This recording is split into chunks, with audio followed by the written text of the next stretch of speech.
11 сентября 1997 года на всей территории Соединенных Штатов одновременно исчез сигнал крупнейшего ночного радиошоу страны.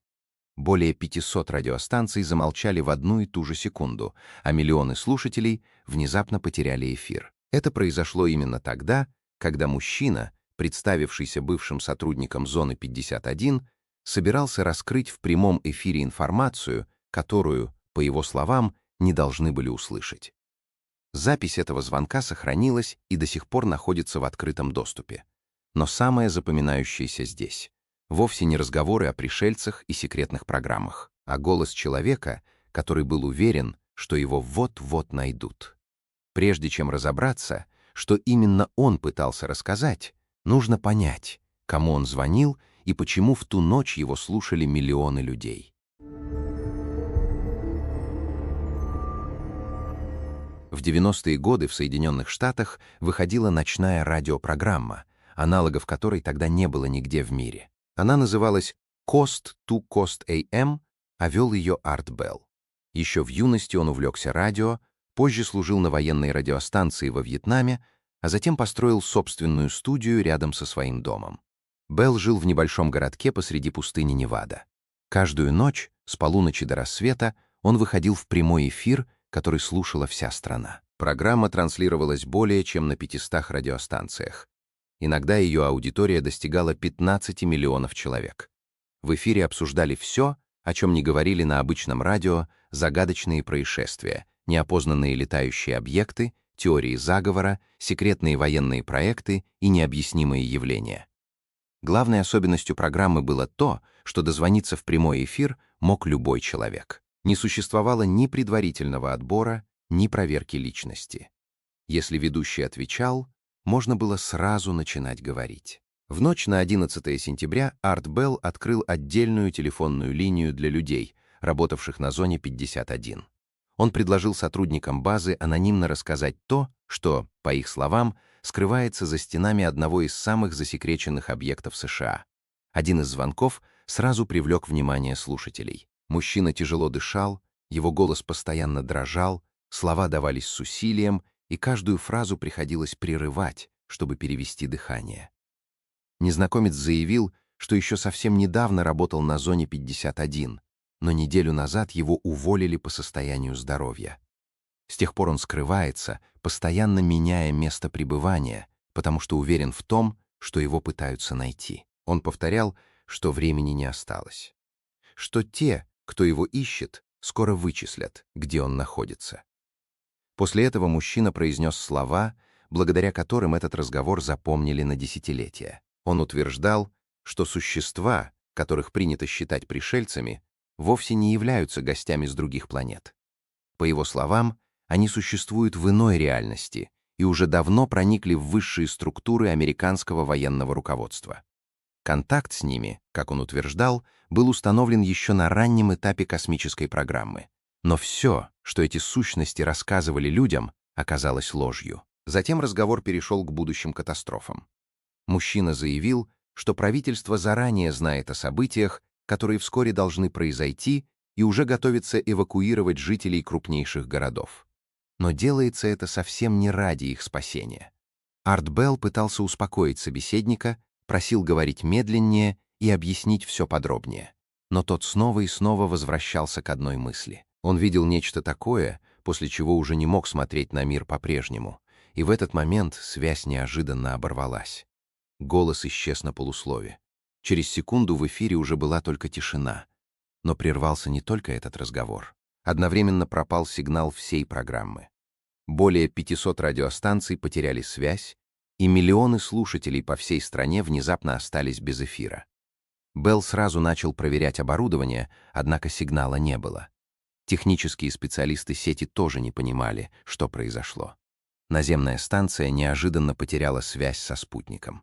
За все время работы программы ничего подобного еще не случалось. Система была рассчитана так, чтобы продолжать вещание даже во время сильной непогоды. Позже специалисты объясняли, что столь резкое исчезновение сигнала трудно списать на обычную неисправность. Чтобы одновременно вывести из строя спутниковый канал такого уровня, потребовалось бы целенаправленное воздействие с использованием специального оборудования. Обычные радиопомехи или плохая погода вызвать такой сбой не могли. Через некоторое время Арт Белл смог вернуться в эфир. Те, кто слушал программу в ту ночь, вспоминали, что ведущий выглядел растерянным и явно не понимал, что только что произошло. Многим это совпадение показалось слишком точным. Именно в тот момент, когда звонивший собирался перейти к самому важному, трансляция по всей стране неожиданно исчезла. В 1997-м еще не было ни видеохостингов, ни социальных сетей. Запись этого эфира распространялась на аудиокассетах, обсуждалась на первых интернет-форумах и быстро разошлась среди постоянных слушателей, многие из которых записывали каждый выпуск программы. Через несколько недель этот звонок стал самым известным фрагментом за всю историю передачи. Люди снова и снова переслушивали запись, пытаясь понять, что скрывается за каждым словом, каждым вдохом и той самой секундой тишины перед исчезновением сигнала. Однако вскоре история получила неожиданное продолжение. В программу позвонил человек, заявивший, что именно он был тем самым собеседником. Он признался, что все происходящее было розыгрышем, а сам он всего лишь актер, который увлекся своей ролью. Но большинство слушателей в это не поверило. Голос действительно был похож, однако полного совпадения не было. Первый звонивший говорил с явным трудом. Он постоянно сбивался, задыхался и с усилием заканчивал фразы. Второй, напротив, звучал спокойно, уверенно и слишком размеренно, будто заранее знал, что именно собирается сказать. Постоянные слушатели сразу обратили внимание на эту разницу. Дело было не только в голосе или манере речи. Полностью исчезло то напряжение, которое чувствовалось в первом звонке. Тогда человек говорил так, словно был уверен, что его ищут и времени почти не осталось. Во втором разговоре этого ощущения уже не было. Сам Арт Белл тоже не спешил принимать такое объяснение. Он дал мужчине договорить, но ни разу не сказал, что считает его тем самым звонившим, а вскоре перевел разговор на другую тему. Почти сразу появилось несколько версий произошедшего. Одни считали, что настоящего звонившего быстро нашли и заставили отказаться от своих слов. Другие были уверены, что в эфир специально вывели другого человека, чтобы поставить в этой истории точку. Некоторые вообще полагали, что первого собеседника вычислили еще до того, как он успел договорить. Но споры возникли не только вокруг личности звонившего. Не меньше вопросов вызвало исчезновение сигнала. Признаться в розыгрыше мог кто угодно. Гораздо сложнее объяснить, почему именно в этот момент перестала работать спутниковая трансляция программы. Чтобы одновременно прервать вещание сотен радиостанций, одного совпадения явно недостаточно. Специалисты отмечали, что подобный сбой потребовал бы серьезного технического вмешательства. Такие возможности есть лишь у очень ограниченного числа организаций. Именно поэтому спустя 30 лет многие по-прежнему задаются вопросом, действительно ли отключение произошло случайно, или кто-то внимательно следил за эфиром и вмешался именно тогда, когда разговор приблизился к самой важной части. Арт Белл продолжал вести программу еще несколько лет. Он несколько раз уходил из радио, затем возвращался, а в 2018 году умер в своем доме. Там же, откуда десятилетиями выходил в ночной эфир. Когда этот разговор прозвучал впервые, слова о межпространственных сущностях, проникших в государственные структуры, воспринимались как очередная фантастическая история. Но со временем изменилось другое. В 2017 году Министерство обороны США официально подтвердило существование засекреченной программы по изучению неопознанных воздушных явлений. А в 2023-м бывший сотрудник американской разведки заявил на слушаниях в Конгрессе, что правительство располагает материалами нечеловеческого происхождения. Разумеется, это не подтверждает рассказ неизвестного собеседника Арта Белла. Но еще в 90-х сама мысль о том, что Пентагон всерьез занимается подобными исследованиями, считалась конспирологией. Сегодня существование таких программ уже не вызывает споров. Впрочем, история на этом не заканчивается. В том же 1997 году в американской пустыне появился еще один телефон, вокруг которого вскоре возникла собственная легенда. Примерно в то же время, когда Арт Белл принимал тот самый звонок, В другой части пустыни люди начали искать самую необычную телефонную будку в Соединенных Штатах. Она стояла посреди пустыни, примерно в 24 километрах от ближайшей асфальтированной дороги. Это была обычная стеклянная телефонная будка с исправным аппаратом. Когда-то рядом работал рудник, но его давно закрыли. Рабочие уехали, здания исчезли, а телефонная линия почему-то продолжала работать. Год за годом компания обслуживала аппарат, который стоял посреди пустыни и, казалось, был совершенно никому не нужен. Так продолжалось до тех пор, пока его номер случайно не узнал человек по имени Годфри Дэниелс, которого друзья называли Док. Прочитав небольшую заметку о телефонной будке, отмеченной на карте пустыни, он из любопытства набрал ее номер. На следующий день он позвонил снова.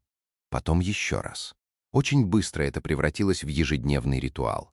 В одно и то же время Дэниелс включал диктофон, набирал номер, слушал длинные гудки и клал трубку. Со временем он начал просить делать это и своих друзей. Неделями в ответ были только длинные гудки. Но однажды линия неожиданно оказалась занята. Кто-то действительно пользовался этим телефоном. Дэниелс стал набирать номер снова и снова, пока, наконец, не услышал женский голос. Собеседницу звали Лоррейн. Она жила неподалеку от бывшего рудника и иногда приходила к этой будке, потому что собственного телефона у нее не было. После этого Дэниелс опубликовал номер в интернете и предложил всем желающим попробовать дозвониться. Результат оказался неожиданным. Через несколько дней звонки начали поступать со всего мира. Люди звонили из Лондона, Токио, Сан-Паулу и десятков других городов. А вскоре к будке стали приезжать и сами люди. Несколько часов по шоссе, затем еще 24 километра по разбитой грунтовой дороге. И посреди пустыни их встречала одинокая телефонная будка. Стекла давно были разбиты, телефонный справочник исчез, а стены покрылись надписями и датами, оставленными теми, кто уже успел побывать в этом странном месте. Люди приезжали к этой будке и просто ждали, когда телефон снова зазвонит. Иногда ожидание занимало несколько часов. Вокруг не было ни домов, ни дорог, ни других людей. Поэтому обычный телефонный звонок посреди пустыни производил неожиданно сильное впечатление. Подняв трубку, человек мог оказаться на связи с незнакомцем из другой части мира. В мае 1998-го о телефонной будке написала газета The New York Times. К месту начали приезжать журналисты, музыканты и обычные путешественники. Некоторые проводили рядом с телефоном по несколько дней, ожидая очередного звонка. Все это происходило еще до появления социальных сетей. История распространилась через первые интернет-сайты, форумы и рассказы самих посетителей.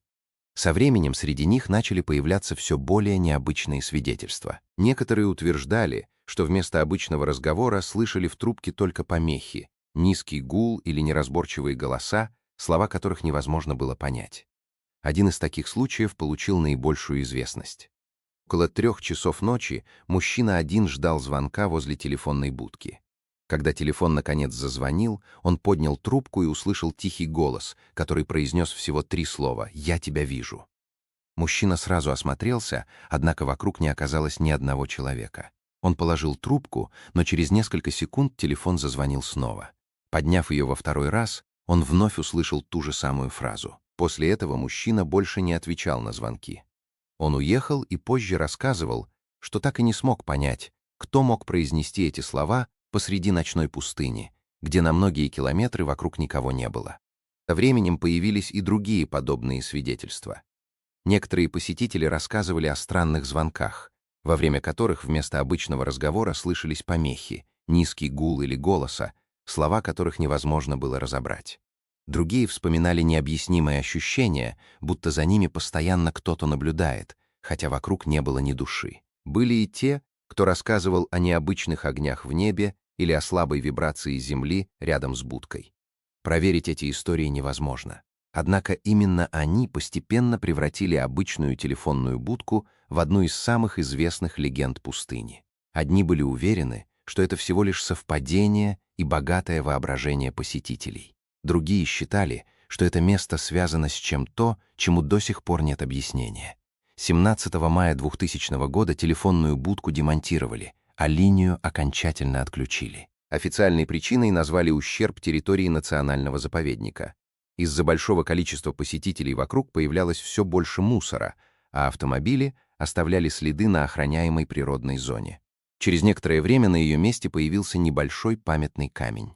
Позже его убрали, однако люди продолжают приезжать сюда и сегодня, несмотря на то, что самой будки давно не существует. Годфри Дэниелс посвятил этому феномену почти 10 лет, написал книгу, а сама история позже стала темой документальных передач и популярных подкастов.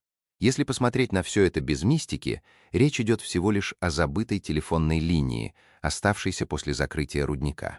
Но именно этот забытый телефон на несколько лет превратился в место, куда люди специально ехали через пустыню, чтобы поговорить с человеком, которого никогда раньше не встречали. Сегодня на этом месте уже ничего нет. Однако некоторые посетители до сих пор утверждают, что иногда им кажется, будто в полной тишине снова раздается телефонный звонок. Но есть и третья история. Она произошла за год до звонка в эфир Арта Белла. В ней никто никому не звонил. Все началось с обычной прогулки по лесу. В октябре 1996 года психолог Джонатан Рид отправился в Каскадные горы в штате Вашингтон вместе со своей собакой Сьюзи. По его словам, сначала все было спокойно. Но внезапно собака залаяла, бросилась в заросли, и Рид услышал низкий гул, источник которого определить не смог. Через несколько секунд раздался визг. Схватив лежавшую рядом ветку, он побежал на звук. На небольшой поляне, как позже рассказывал сам Рид, над землей неподвижно висел черный треугольный объект. Под ним находилось невысокое серое существо, державшее в руках тело его собаки. Существо одним движением схватило Сьюзи за голову, после чего ее тело практически мгновенно разрушилось. Рид утверждал, что кости и мягкие ткани буквально рассыпались в мелкий порошок. Не теряя времени, он ударил существо веткой. После удара оно упало на землю и перестало двигаться. Одновременно исчез и странный гул, который Рид слышал несколькими секундами раньше. Перед ним лежало существо ростом около 1,20 м, с сероватой кожей и большими темными глазами. Позже Рид говорил, что больше всего его поразило не само существо, а то, насколько странно оно выглядело. Оно казалось живым, но при этом производило впечатление чего-то искусственного. Тогда же он принял решение, которое определило всю дальнейшую историю. Рид понимал, что без доказательств ему никто не поверит. Он завернул тело в термоодеяло из туристического рюкзака и понес к машине. Позже он отмечал, что существо оказалось значительно тяжелее, чем можно было ожидать по его размерам. Кроме того, от него исходил необычный запах, напоминавший смесь озона и серы. Не зная, что делать дальше, Рид отвез тело домой и спрятал его в морозильной камере. После этого он начал фиксировать все, что видел. Делал фотографии, снимал видео и записывал собственные наблюдения. По его словам, глаза существа все это время оставались открытыми. Они реагировали на свет, а иногда казалось, что существо моргает. Вскоре после этого начали происходить вещи, которые он сам не мог объяснить. Он утверждал, что начал слышать странный звук. Это был высокий протяжный крик, напоминавший голос раненого дельфина. По словам Рида, слышал его только он сам. Звук возникал в разное время суток, не давал ему спать, а стоило подойти к морозильной камере, как он становился заметно громче. На месте происшествия Рид нашел еще один предмет. Черный браслет неизвестного происхождения, который позже назвал связующим звеном. Он утверждал, что, надевая браслет, начинал воспринимать не слово, а образы и эмоции существа. По его описанию, это были страх, боль, ярость и постоянные попытки установить контакт с кем-то еще. Так продолжалось несколько недель. Днем Рид старался жить обычной жизнью. Но ночью снова слышал этот звук и был уверен, что он исходит от существа, лежащего в морозильной камере. Через несколько недель история получила новое продолжение. Он утверждал, что к его дому прибыли вооруженные люди. Они забрали тело существа, изъяли фотографии, видеозаписи и другие материалы, а также уничтожили их копии. После этого Риду пришлось скрываться. Позже он заявлял, что из официальных архивов исчезли сведения о его образовании, профессиональной деятельности и даже часть документов, удостоверявших его личность. Подтвердить эти заявления так и не удалось. Спустя некоторое время Рид появился в эфире программы «Арта Белла». Во время интервью он включил аудиозапись, которую сделал у себя дома. В эфире прозвучал высокий протяжный звук, пробивавшийся сквозь помехи. Не меньше споров вызвала и видеозапись. На ней видно существо с крупными темными глазами. Его грудная клетка медленно поднимается и опускается, а веки время от времени закрываются. Сторонники этой истории считают именно эти детали главным аргументом в пользу подлинности записи. По их мнению, для середины 90-х создать подобный эффект без участия профессиональных специалистов по спецэффектам было бы крайне сложно. При этом, согласно доступной информации, Джонатан Рид работал психологом и не имел отношения ни к киноиндустрии, ни к созданию визуальных эффектов. Неясно и то, какую практическую выгоду он мог получить, рассказав эту историю. Именно на это обычно указывают сторонники Рида. Большинство известных мистификаций создается ради денег, популярности или рекламы. В его случае очевидной выгоды так и не появилось. Скептики, однако, придерживаются другой точки зрения. По мнению скептиков, на видеозаписи запечатлена обычная кукла, фотографии могли быть сделаны с использованием технологий, доступных уже в 90-е годы, а вся история была частью попытки привлечь внимание к будущей книге. Кроме того, исследователи не раз отмечали, что биографию Рида трудно проверить, а место, где, по его словам, произошли события, так и не удалось установить. Все эти аргументы выглядят вполне убедительно, и все же окончательно поставить точку в этой истории не получилось. Причина в нескольких деталях, которые до сих пор не получили внятного объяснения. Первая касается гибели собаки. Рид утверждал, что ее тело за считанные секунды превратилось в мелкий порошок. Это крайне необычная подробность, которую сложно проверить, но не менее сложно понять, зачем вообще было включать ее в вымышленную историю. Вторая деталь. Запах. По словам Рида, от существа исходил запах озона и серы. Озон обычно появляется после сильных электрических разрядов, тогда как запах серы чаще связывают с совершенно другими природными процессами. Почему он описал именно такое сочетание, остается неизвестным. И, наконец, крики. Рид утверждал, что слышал их не ушами, а словно внутри собственного сознания. Самое очевидное объяснение — слуховые галлюцинации. Однако сам Рид был психологом и хорошо понимал, как проявляются подобные состояния. До конца жизни он настаивал, что происходившее не имело отношения к психическому расстройству. Если посмотреть на все три истории вместе, можно заметить одну любопытную особенность. В первой человек выходит в прямой эфир, но не успевает договорить. Во второй обычная телефонная будка посреди пустыни неожиданно становится местом, вокруг которого возникают десятки странных свидетельств. В третьей психолог утверждает, что столкнулся с существом, после чего пытается доказать, что все произошло на самом деле. Все эти события произошли практически в одно и то же десятилетие. И во всех трех случаях сохранились записи, свидетели или материалы, которые не позволяют просто отмахнуться от этих историй. Но и считать их доказанными тоже нельзя. Так что же это было? Хорошо придуманные мистификации? Совпадения, которые со временем превратились в легенды? Или за некоторыми из этих историй действительно скрывается нечто, чего мы до сих пор не понимаем? Запись звонка Арту Беллу сохранилась. Видео Джонатана Рида по-прежнему доступно. История телефонной будки в пустыне тоже хорошо задокументирована. Каждый может ознакомиться с этими материалами и сделать собственные выводы. А теперь интересно узнать ваше мнение. Какая из этих трех историй кажется вам наиболее правдоподобной? А какая выглядит как обычная выдумка? Напишите об этом в комментариях.